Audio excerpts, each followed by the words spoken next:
Dito mga guys may nahanap ako sa world chat ng isang malungkot na nilalang. Mabuti na lang nagkaintindihan kami dito at kaya pala siya nalulungkot dahil hindi na siya nakakaramdam ng tagumpay. Kaya naman ang mission natin ngayon ay muling iparamdam sa kanya yon.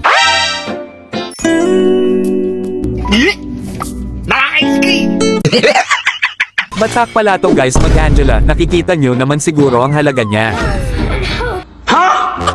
At dahil nga sa mission natin sa video na to ngayon ay magiging mabait tayo. Sinungaling ka! A few moments later. Dito mga guys 1 minuto pa lang ang nakalipas ay nakakadalawang buff na kaagad tayo.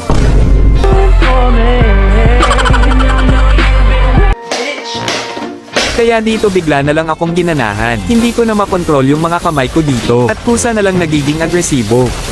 Siyempre babawi tayo guys, sasakay muna tayo dito sa pa-free ride ni Munton. Matapos nating makarating, hindi natin nakuha yung turtle. Pero napatay natin ang kumuha. Nagwo-warm up pa lang kasi ako dito guys, kaya inaalala ko pa yung mga mabubuting ginagawa ko noon. Siyempre kayo ba naman galing sa kasakiman tapos bigla na lang magbago? Nakakabaliw talaga yan. Yung kailangan mong takasan ang mga nakasanayan mo para sa ikabubuti ng lahat. At hindi ako ganon. Balik na muna tayo sa laban. At dito mag-iiba talaga guys yung laro mo kapag pumapatong na sayo yung Angela. Kahit sino na lang ang babanggain. Hindi nga lang nakuha yung turtle. Pero napatay yung kumuha.